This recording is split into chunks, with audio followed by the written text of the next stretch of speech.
this video, we delve into the spine-chilling world of 7-Eleven night shifts, where the ordinary turns extraordinary and the shadows reveal their secrets. Brace yourselves as we uncover the top 10 horrifying tales from those who have dared to work through the darkness. Get ready for a bone-chilling journey into the unknown. Starting off this list, in our number 10 spot, we have the close call. This story was posted to Reddit by Kane55, and they wrote, quote, "This particular night I had run out of burritos and chicken. I also shut the thing down and cleaned it all out about an hour before closing. About 5 minutes before I was closing up, a guy walked in and asked for some burritos. I told him I was out of them and that I was just about to close and the fryers were shut down. He walked around the store for a minute. I assumed he was looking for something else to buy, and then he came up to the counter, pulled out a weapon, and told me if I didn't cook him some burritos, he was going to harm me. I freaked out, but I told him I had none to cook. I showed him the freezer and told him I would happily cook anything he wanted from it, but I was out of burritos. He looked in it for a minute, turned to me and said, 'You really are out.' I replied,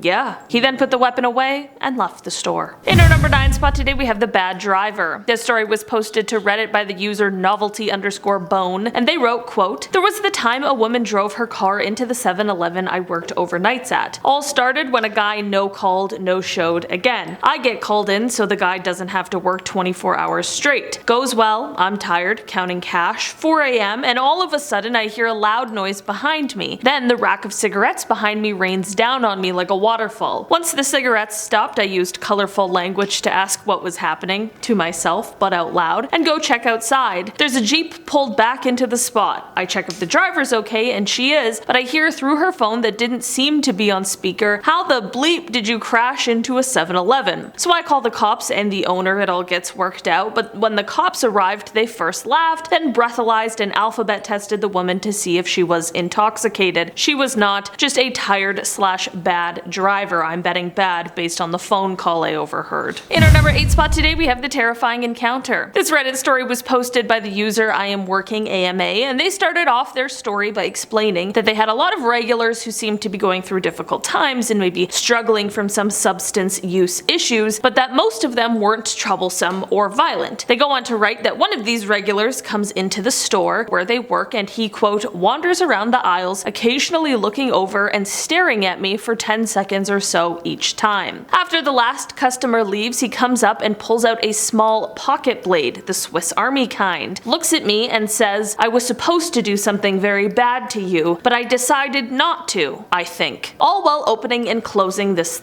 thing. Robbing me is one thing, but this guy just directly threatened my life. At this point, the man now hands them the thing. Just hands it over and says, 'Hold on to this for me.' He then looks around for a bit and then asks for it back. Of course, the instinct is to not give it back, but at the same time, this man is also much larger than the employee, so they decided not to cause any more trouble and just give it back. From there, the man just told them to keep their eyes open, and then he left." In our number 7 spot today, we have the scary customer. This Reddit story was posted by the user Morthern, and they wrote, quote, "I work night shifts. During the weekdays, it's pretty quiet, usually only the truckers and taxi drivers who pop by for coffee and the sandwiches that we have. But one night, I was talking with one of the cab drivers. A car drives into the parking lot, parks, and it sits with its floodlights on bright, aimed towards the glass front. Kinda weird, but maybe the guy forgot what light he got on. It happens. The guy finally enters after maybe 5 minutes of flooding the store part with light, and it's obvious he's on something. He's jittery, wide-eyed, looks disheveled, paces around before he buys a coffee, and stares intensely at me throughout the purchase. Worth mentioning, I'm a 5'2" chick and I smile friendly to everyone, but I work alone for 8 hours in the dead of night. Eerie guy pays for his coffee without a single word, so I continue talking with the cab driver, but I still feel this guy staring at me. It was very intense and unsettling. Cab guy probably notices this and leans on the counter, slides his card over while talking a bit hushed that I should call him when I get off work if this guy sticks around because he's getting very creepy vibes from him. Cab guy was right. This guy stuck around the shop for about an hour till closing, just staring at me until some truckers arrived. Then he left and sat in his car, parked up against the window, staring until closing time. I called the driver and he gave me a free ride home. He later told me this weirdo had been driving behind his taxi with his lights lights on full power. In our number 6 spot today, we have the mouthwash. This Reddit story starts off at a store in Missouri. The poster wrote, quote, "Had a guy in our parking lot doing what looked to be Tai Chi at 1 a.m. He would do the motions, then kickflip off the side of the building and go back to doing the motions. We told him he needed to stop doing that. He goes to the pump, takes the nozzle off, buzzes for inside pay, chooses a grade of fuel, and splashes it in his mouth. He spits it out, chooses another grade, and then does it again. This is the point where we called the cops. After he decided he was done mouthwashing with fuel, he comes in and just starts loading up with bags of chips, candy bars, a single 12-ounce Bud Light from a 6-pack. Half of the stuff was opened. Cop got there, told the guy he had to pay, then put him in the back of his car. That would have been quite an eventful and also kind of a horrifying night shift. In our number 5 spot today, we have this string of thefts. In the early hours of Wednesday morning back in March of this year, a series of harrowing events unfolded across Chicago as armed robberies targeted multiple 7-Eleven stores. The police were unable to confirm any direct links between the robberies, but a very clear pattern emerged, with the suspects escaping in a black SUV, leaving residents and businesses on edge. Julianne Logan, a resident of the West Loop, expressed her unease, stating, quote, "It makes me feel unsafe knowing that I could just be at 7-Eleven and something could happen." One of the affected stores, located at the intersection of Morgan and Monroe Streets, had transitioned to accepting credit cards only as a result of being one of the 4 establishments targeted by the armed robbers. In one incident, 2 armed male suspects stormed the 7-Eleven, announcing a robbery and seizing cash from 2 registers. They further made off with a customer's black Jeep Cherokee, escaping in the stolen vehicle. Another robbery occurred on West Grenshaw Street, and a third incident unfolded on West Towie Avenue. The final robbery took place on Northwestern Avenue, where the same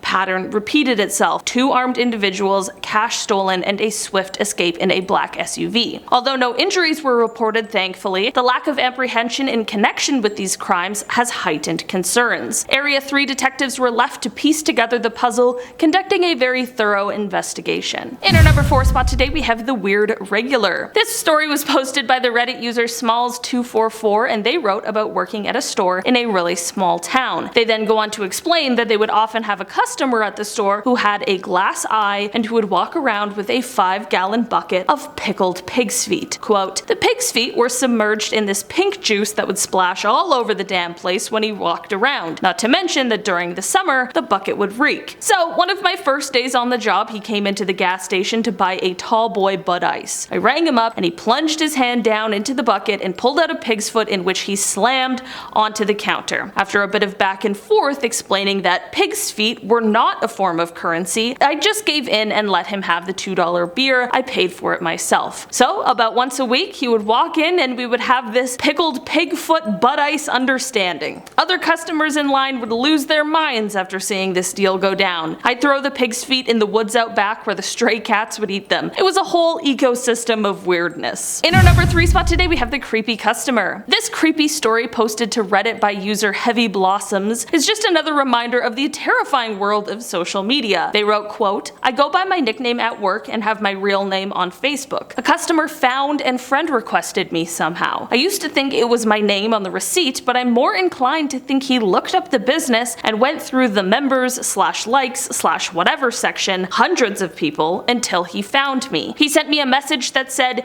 'You work at business name. I was there last night.' I never responded." This story is short, but leaves me with absolute chills. There is something seriously strange about that entire situation. In our number 2 spot today, we have the emergency button. This is a story about something that would have been great for the employee to know before being in a terrifying situation. Posted to Reddit by the user Skeever2, they explained that this is something that happened to their friend. While working a shift, they had the unfortunate experience of having someone begin attempting to rob the store. A true nightmare, so scary, an awful situation. They of course press the emergency button under the counter. This seems great until they realize that this button locks the door, which means that they are now locked inside the store with the now panicking armed assailant. They finish off their post by writing, quote, "His boss later told him it was to prevent people from getting away. I mean, it did also put in a call to the alarm company, who eventually called the police, but for a good 25 minutes he really thought he was going to die there. In the end, it seems like he was totally unharmed, so thank goodness for that, but what a crazy story." And finally, in our number 1 spot today, we have the missing assailant. This is a creepy story that happened actually quite recently. Late in the evening on the night of May 10th, 2023, the 7-Eleven convenience store in Port Colborne fell victim to a harrowing incident. At precisely 11:13 p.m., the tranquility of the night shattered as a masked intruder stormed through its doors, wielding a menacing weapon. The startled employees watched in terror as the glass case shattered under the assailant's violent demands for money. Fear gripped the hearts of the workers, but they complied, handing over an undisclosed sum to the thief. With his ill-gotten gains in hand, the intruder swiftly fled the scene, disappearing into the shadows of a nearby alley, leaving behind a wake of disbelief. Thankfully, no customers or employees suffered physical harm during the ordeal. Despite the swift response from the Niagara Regional Police Service, the elusive suspect managed to evade capture so far. Determined to bring justice to the traumatized convenience store staff, the tenacious detectives from the 3rd District Welland Detective Office, aided by the skilled investigators from the Forensic Services Unit, took charge of the case. Their diligent efforts now focused on unraveling the identity and whereabouts of this very mysterious and scary robber. As the investigation unfolds, hope remained high that the expertise of these dedicated law enforcement professionals would lead to the apprehension of the culprit, providing solace to the community shaken by this chilling encounter. Alright guys, that has been our list for today. Thanks so much for checking it out. I've been your host today, Olivia Kozlowski, and I will see you again soon. Goodbye!